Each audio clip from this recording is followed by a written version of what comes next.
ആ ശരിയായിട്ടുള്ള ആരാധന എന്താണ് എന്നുള്ള ഒരു കാര്യം കൂടെയാണ് 4-ാം അധ്യായത്തിൽ നമുക്ക് കാണാനായിട്ട് കഴിയുന്നത്. ജനിച്ച മനുഷ്യർക്കെല്ലാം എന്തിനെങ്കിലും ആരാധിക്കാനുള്ള ഒരു ആഗ്രഹമുണ്ട്. പലരും പലതിനെയും ആരാധിക്കുന്നവരാണ്.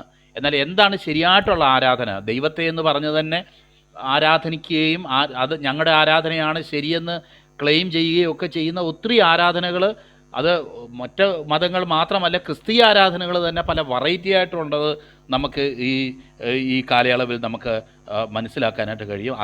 അന്ന് തുടങ്ങിയ ഈ കോൺട്രവേഴ്സി ഇന്നും തീർന്നിട്ടില്ല എന്നുള്ളതും നമുക്ക് ഒരു അത്ഭുതകരമായ കാര്യമായിട്ട് തോന്നും. നമ്മൾ വിചാരിക്കും 2000 വർഷം മുന്നേ ആയിരുന്നു ശമര്യക്കാരും യഹൂദന്മാരും തമ്മിലുള്ള ഈ തർക്കം ഉണ്ടായിരുന്നത്, ഈ മലയിലാണോ യെരുശലേമിലാണോ എന്നുള്ളത്.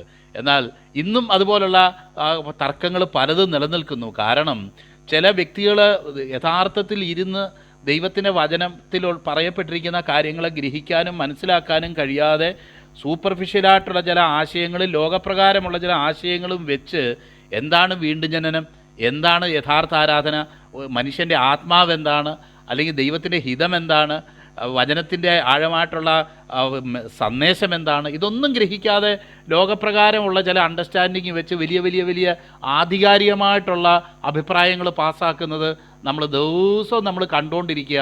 അതൊക്കെ ഓർക്കുമ്പം, അതൊക്കെ കേൾക്കുമ്പം നമുക്ക് ചിരിക്കാനല്ലാതെ വേറെ എന്ത് ചെയ്യാനായിട്ട് കഴിയും? പാവങ്ങൾ ഇങ്ങനെ ആധികാരികമായിട്ടുള്ള അഭിപ്രായങ്ങൾ പാസ്സാക്കി സത്യത്തിൽ നിന്ന് അവർ അകന്നു പോകുന്നല്ലോ എന്ന് ഓർത്തുള്ളൊരു വിഷമമല്ലാതെ വേറൊന്നും തോന്നുന്നില്ല. എന്ന് മാത്രമല്ല, അവരത് ഇങ്ങനെയുള്ള ഭോഷത്വങ്ങൾ പറയുന്നു എന്ന് മാത്രമല്ല, മറ്റുള്ളവരെ വിധിക്കുകയും ശരിയായിട്ടത് ചെയ്യാൻ ആഗ്രഹിക്കുന്നവരെ തടയുകയും കൂടെ ചെയ്യുന്ന ഒരു കാഴ്ചയാണ് നമുക്കിന്ന് നമ്മുടെ സോഷ്യൽ മീഡിയയിലും സമൂഹത്തിലും ഒക്കെ പരക്കെ കാണാനായിട്ട് കഴിയുന്നത് എന്നുള്ളതും, അവരുടെ കണ്ണ് തുറക്കപ്പെടുന്ന ഒരു സമയം ഉണ്ടാകും എന്ന് നമുക്ക് ചിന്തിക്കാനല്ലാതെ അതിൽ കൂടുതലൊന്നും ചിന്തിക്കാനായിട്ട് സാധിക്കത്തില്ല.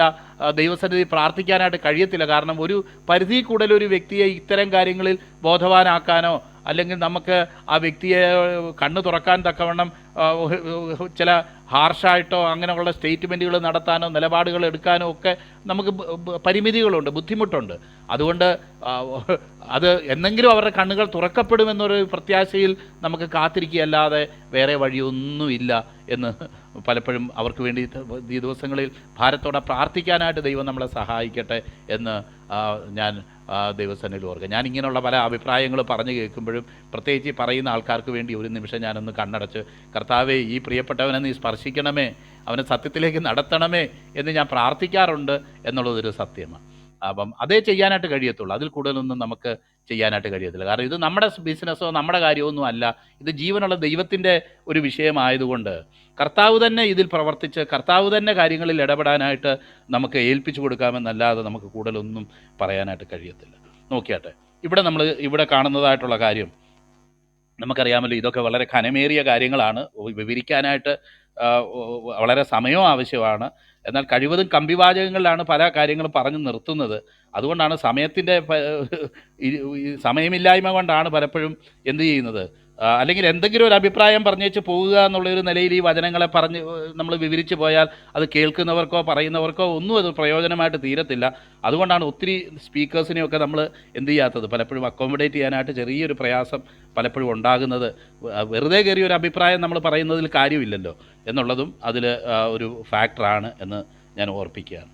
നോക്കിയാട്ടെ, ഇതിനിടയിൽ നമ്മളിവിടെ വായിക്കുന്നത് അതിൻ്റെ 15-ാം വാക്യം മുതൽ, സ്ത്രീ അവനോട്, യജമാനനെ, എനിക്ക് ദാഹിക്കാതെയും ഞാൻ കോരുവാൻ ഇവിടം വരെ വരാതെയും ഇരിക്കേണ്ടതിന് ആ വെള്ളം എനിക്ക് തരയണമെന്ന് പറഞ്ഞു. അപ്പം കർത്താവ് വളരെ വിവരിച്ച് ആ സ്ത്രീയോട് എന്താണ് ഈ ജീവജലം എന്നുള്ളത്, ഞാൻ കൊടുക്കുന്ന വെള്ളം കുടിക്കുന്നവന് പിന്നെയും ഈ വെള്ളം കുടിക്കുന്നവന് പിന്നെയും ദാഹിക്കും, ഞാൻ കൊടുക്കുന്ന വെള്ളം കുടിക്കുന്നവനോ ഒരു നാളും ദാഹിക്കയില്ല, ഞാൻ കൊടുക്കുന്ന വെള്ളം അവനിൽ നിത്യജീവങ്കിലേക്ക് പൊങ്ങി വരുന്ന നീരുറവയായി തീരും എന്ന് വളരെ സ്പെസിഫൈ ചെയ്ത് പറഞ്ഞെങ്കിലും ആ സ്ത്രീ അത് മനസ്സിലാക്കിയില്ല എന്നുള്ളൊരു യാഥാർത്ഥ്യം നമുക്കവിടെ കാണാനായിട്ട് കഴിയും. അപ്പം പിന്നെയും പറയുന്നത് ആ മനസ്സിലാകാത്ത നിലയിലുള്ളൊരു റെസ്പോൺസാണ് കർത്താവിന് കൊടുക്കുന്നത്. കർത്താവെ, എല്ലാ ദിവസവും ഇങ്ങനെ പാത്തും പതുങ്ങിയും ആൾക്കാരില്ലാത്ത സമയം നോക്കി ഉച്ച സമയത്ത് സാധാരണഗതിയിൽ സ്ത്രീകൾ വെള്ളം കോരാൻ വരാത്ത ഈ സമയത്ത് വന്ന് ഇങ്ങനെയൊക്കെ കോരിക്കൊണ്ട് പോകുന്നതിന് എനിക്ക് വളരെ പരിമിതികളും വിഷമങ്ങളും ഒക്കെ ഉണ്ട്.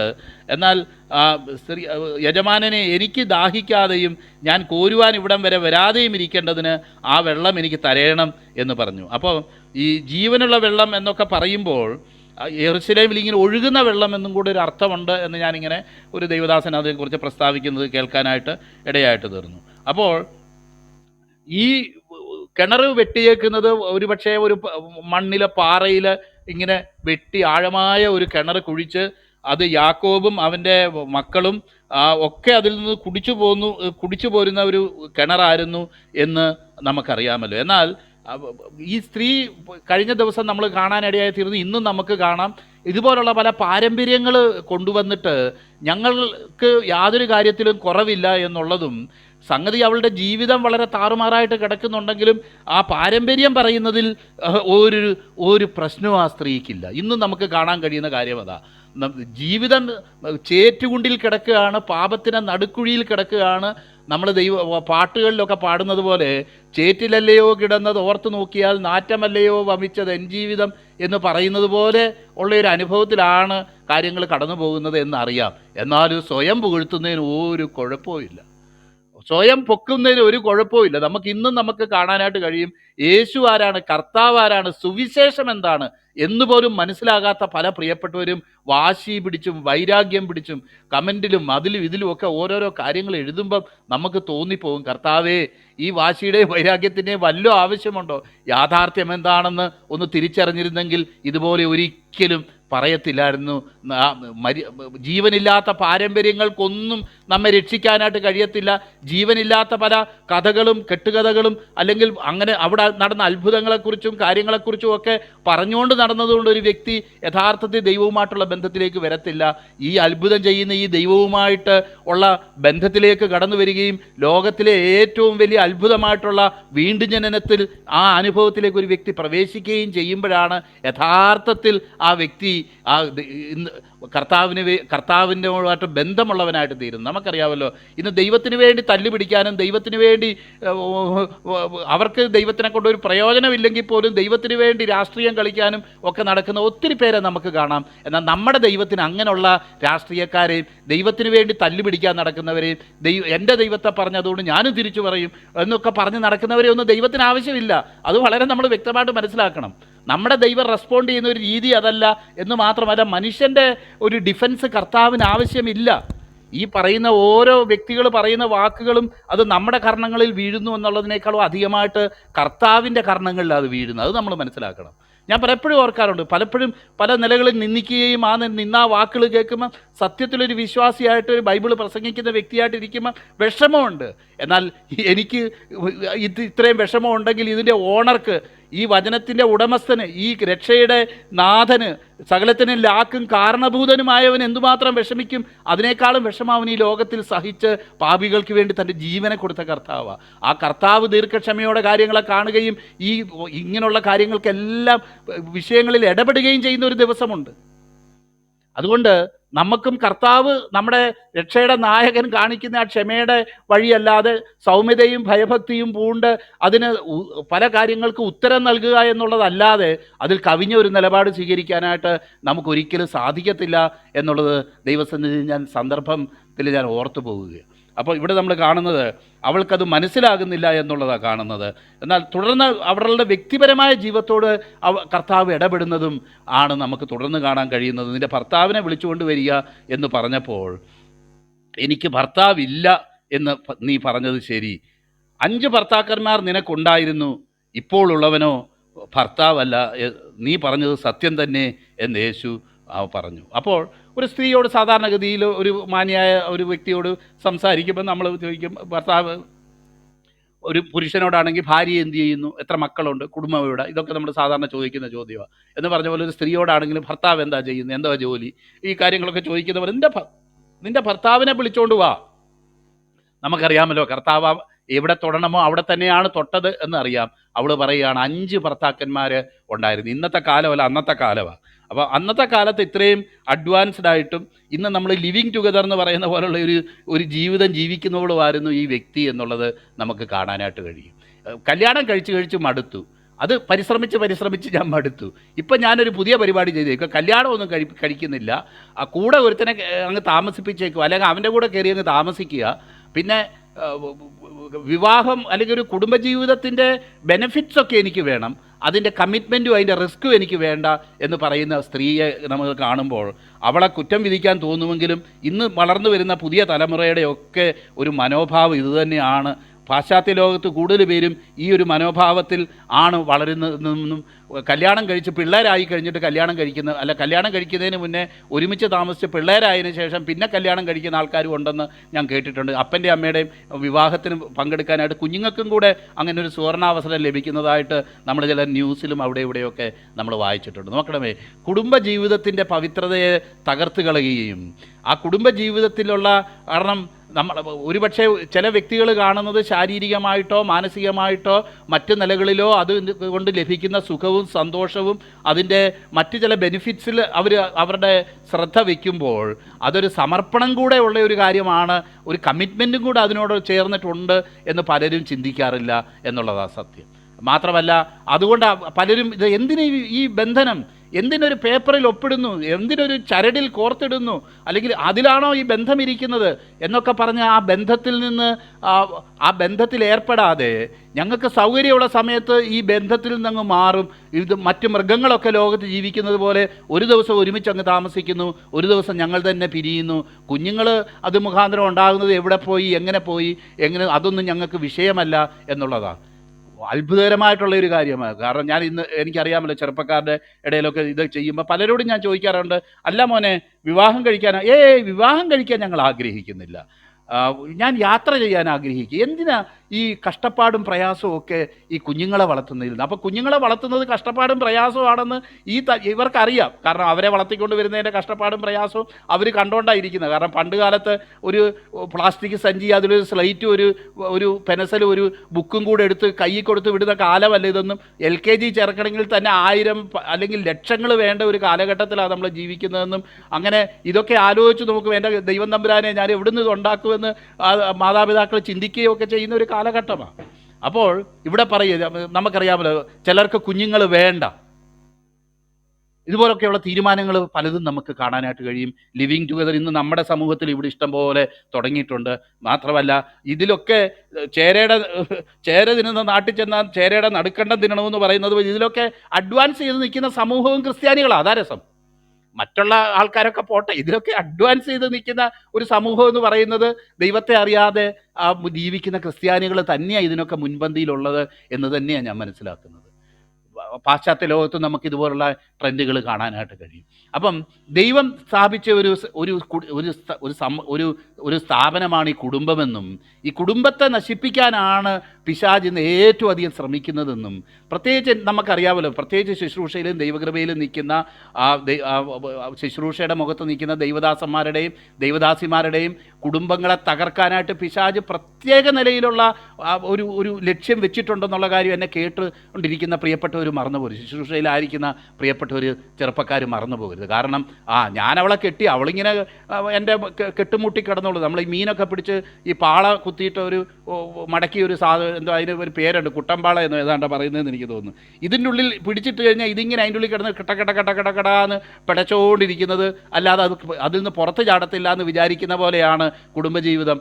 അത് അവളെ ഞാൻ കെട്ടി, ഇനി ഞാൻ പറയുന്നതെല്ലാം അനുസരിച്ച് ജീവിക്കാനായിട്ട് അവൾ ബാധ്യസ്ഥയാണ് എന്ന് വിചാരിച്ചുകൊണ്ടിരിക്കുന്ന ഒരു സമയത്താണ് ഒരു സുപ്രഭാതത്തിൽ അവൾ കയറി സ്വാതന്ത്ര്യം പ്രഖ്യാപിക്കുന്നത്. പണ്ടത്തെ ഇതൊന്നും അല്ല. എനിക്ക് നിങ്ങൾ പറയുന്നത് കേൾക്കാൻ മനസ്സില്ല. എനിക്ക് തന്നെ അറിയാം, സുവിശേഷകരായിട്ടുള്ള ചില യങ്ങായിട്ടുള്ള കുടുംബജീവിതങ്ങൾ തകർന്ന് നേരിട്ടറിയാവുന്ന ജീവിതങ്ങൾ എനിക്കറിയാം. എൻ്റെ ജീവിതത്തിലും അതുപോലുള്ള പ്രഷേഴ്സ് ഉണ്ടായിട്ടില്ലേന്ന് ചോദിച്ചു കഴിഞ്ഞാൽ നിശ്ചയമായിട്ടും ആ നിലയിലുള്ള പ്രഷേഴ്സ് ഉണ്ടാകുമെന്ന് അറിഞ്ഞ് അതിനെ മുളയിലെ നുള്ളുന്ന, അല്ലെങ്കിൽ പരസ്പരം ആ അണ്ടർസ്റ്റാൻഡിങ്ങിലേക്ക് ഒരുമിച്ചിരുന്ന് പ്രാർത്ഥിക്കുകയും ദൈവകൃപയിൽ ശരണപ്പെടുകയും ഒരു നിമിഷം പോലും പ്രാർത്ഥനയ്ക്കല്ലാതെ നിങ്ങൾ മാറിയിരിക്കരുതെന്നുള്ള നിലയിൽ ദൈവസന്നിധി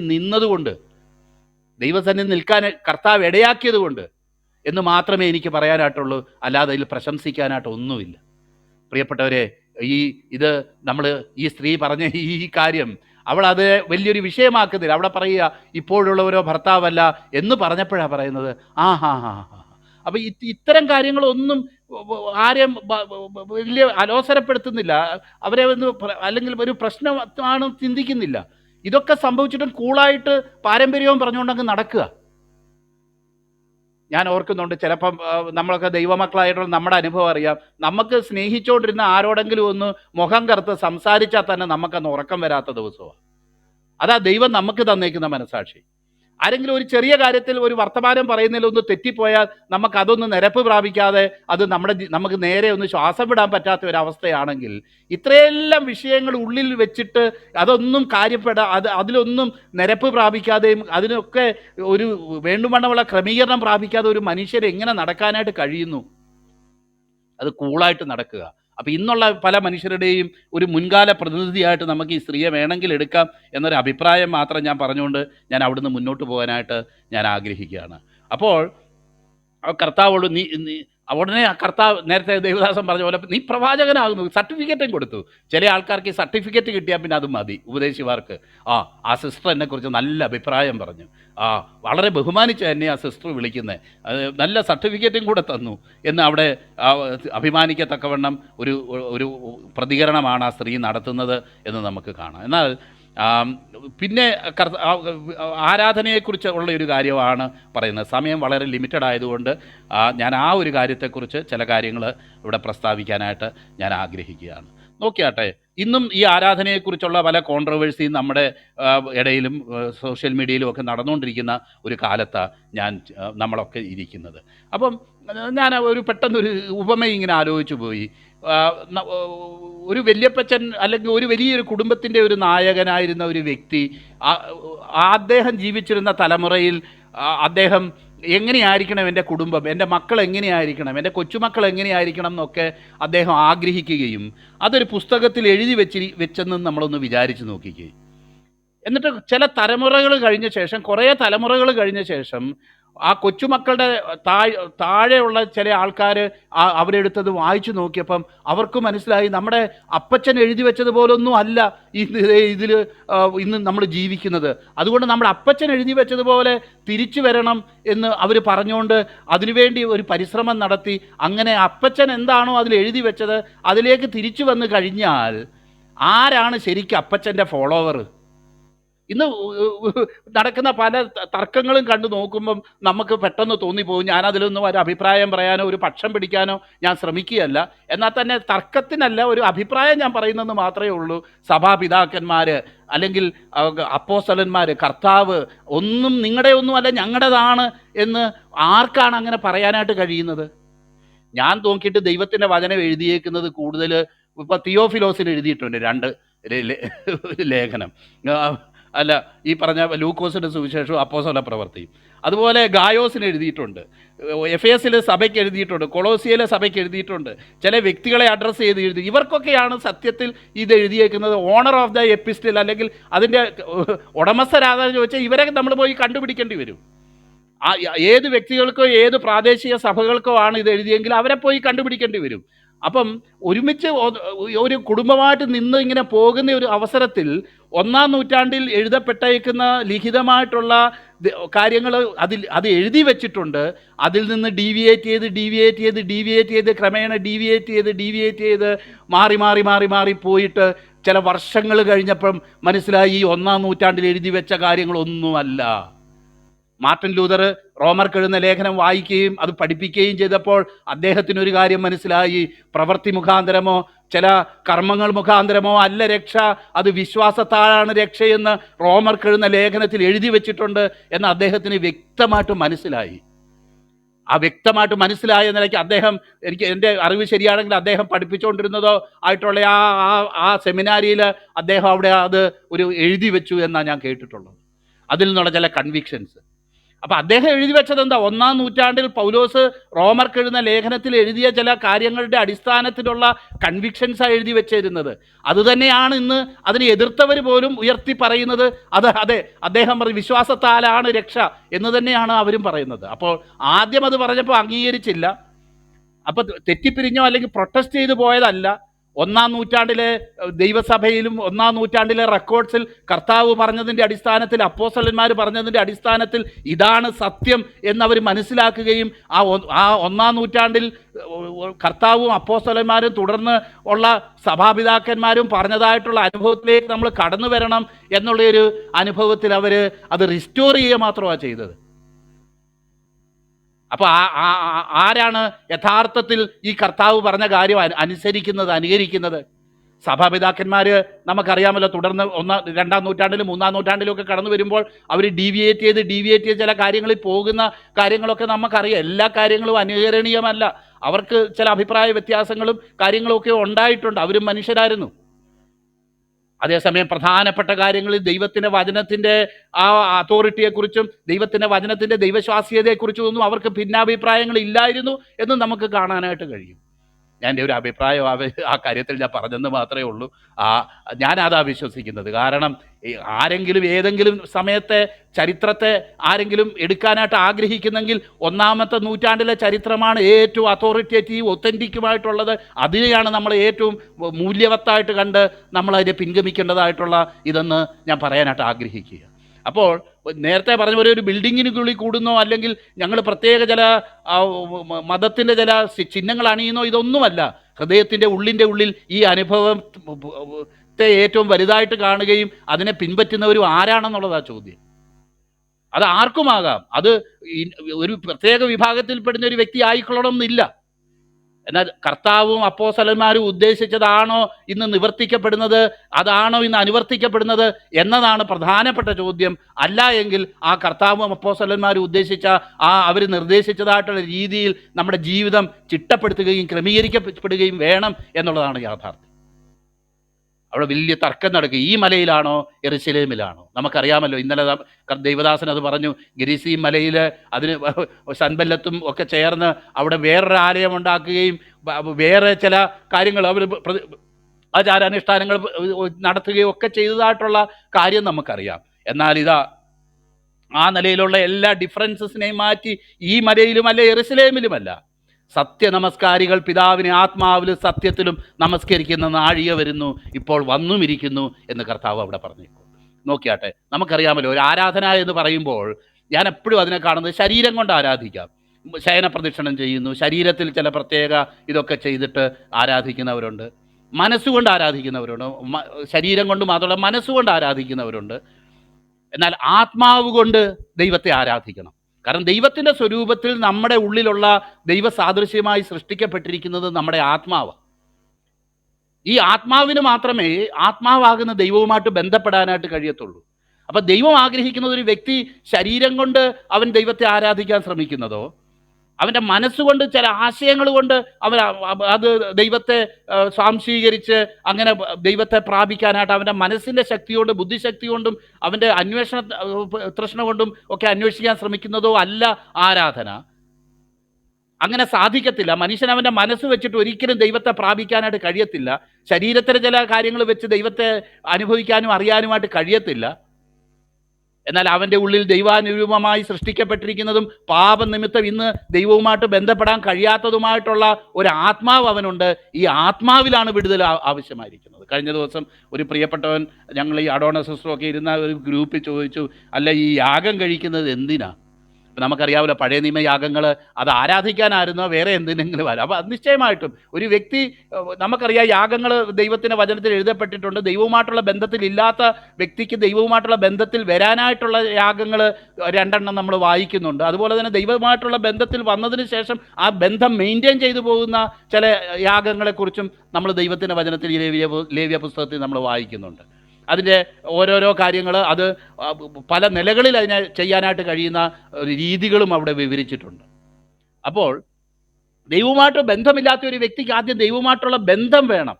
സുവിശേഷത്തിൻ്റെ ഏറ്റവും പ്രധാനപ്പെട്ട കാര്യമെന്ന് പറഞ്ഞാൽ ഇത് തന്നെയാണ് ഹൈലൈറ്റ് ചെയ്ത് പറയാൻ ആഗ്രഹിക്കുന്നത്. ഈ സുവിശേഷത്തിൻ്റെ പ്രധാനപ്പെട്ട കാര്യം ദൈവവുമായിട്ട് ബന്ധമില്ലാത്ത മനുഷ്യന് ദൈവവുമായിട്ടുള്ള ബന്ധത്തിലേക്ക് കടന്നു വരാനായിട്ട് കാൽവരി ക്രൂശിൽ യേശു യാഗമായി തീർന്നു എന്നുള്ളത് കൊണ്ട്. കാൽവരി ക്രൂശിൽ നാം മരിക്കേണ്ട സ്ഥാനത്ത്, നമ്മുടെ സ്ഥാനത്ത് യേശു കർത്താവ് നമ്മുടെ പാപങ്ങൾക്ക് വേണ്ടി മറുവിലയായി തീർന്നു. തൻ്റെ ജീവൻ മറുവിലയായി കൊടുത്തു. അവനിൽ വിശ്വസിക്കുന്ന ഏവനും നശിച്ചു പോകാതെ നിത്യജീവൻ പ്രാപിക്കേണ്ടതിന് തന്നെ എന്ന് ദൈവത്തിൻ്റെ വചനത്തിൽ നമ്മൾ വ്യക്തമായിട്ട് വായിക്കും. അപ്പോൾ യേശു ക്രിസ്തുവിലേക്ക് വരുമ്പോൾ ആദ്യം ദൈവം ഒരു വ്യക്തിക്ക് നൽകുന്നത് തൻ്റെ പുത്രൻ മുഖാന്തരം ഉള്ള ആ പാപമോചനവും ഒരു നിർമ്മല മനസാക്ഷിയും അവൻ്റെ പാപങ്ങൾ ക്ഷമിക്കപ്പെട്ടു എന്നുള്ള ഉറപ്പും ആ കർത്താവ് ഒരു വ്യക്തിക്ക് കൊടുക്കുന്നത്. അങ്ങനെ ദൈവവുമായിട്ടുള്ള നല്ല മനസാക്ഷിയിലായിത്തീർന്ന ഒരു വ്യക്തിയാണ് ദൈവത്തെ ആരാധിക്കാനായിട്ട് പ്രാപ്തനായിട്ട് തീരുന്നത്. അല്ലാതെ നമ്മളിവിടെ വാഴക്കൊലയോ അല്ലെങ്കിൽ പൂക്കളോ അതോ ഇതോ ഒക്കെ ദൈവത്തിന് കൊണ്ട് കൊടുത്താൽ ദൈവത്തിന് ഇത് വല്ലോ വേണോ? ദൈവത്തിന് നമ്മുടെ മെഴുകുതിരി വെളിച്ചം വേണോ? അല്ലെങ്കിൽ നമുക്ക് ദൈവത്തിന് വേറെ വല്ലതും വേണോ? എന്നാൽ നമ്മുടെ ആത്മാവിലായി ഈ മെഴുകുതിരി എരിയേണ്ടത്. ആത്മാവിൽ നിന്നാ ഈ പൂക്കൾ ദൈവത്തിന് അർപ്പിക്കേണ്ടത്. ദൈവസന്നിധിയിൽ പാപമോചനം പ്രാപിച്ച് ദൈവവുമായിട്ടുള്ള ബന്ധത്തിലേക്ക് കടന്നു വന്ന ആത്മാവ് ദൈവത്തിൻ്റെ പരിശുദ്ധാത്മ സഹായത്താലാ ഈ ദൈവവുമായിട്ട് ബന്ധപ്പെടേണ്ടത്. അതാണ് ശരിയായ ആരാധന. അങ്ങനെ ആത്മാവിൽ നിന്ന് വരുന്ന സ്തുതിസ്തോത്രങ്ങളാണ് ദൈവത്തിന് വേണ്ടത്. വീണ്ടെടുക്കപ്പെട്ട നമ്മുടെ ആത്മാവ് കൊണ്ട് ദൈവത്തെ ആരാധിക്കുന്നതായിട്ടുള്ള അനുഭവം. ഒരു കാര്യം കൂടെ ഞാൻ പറഞ്ഞിട്ട് നിർത്താം.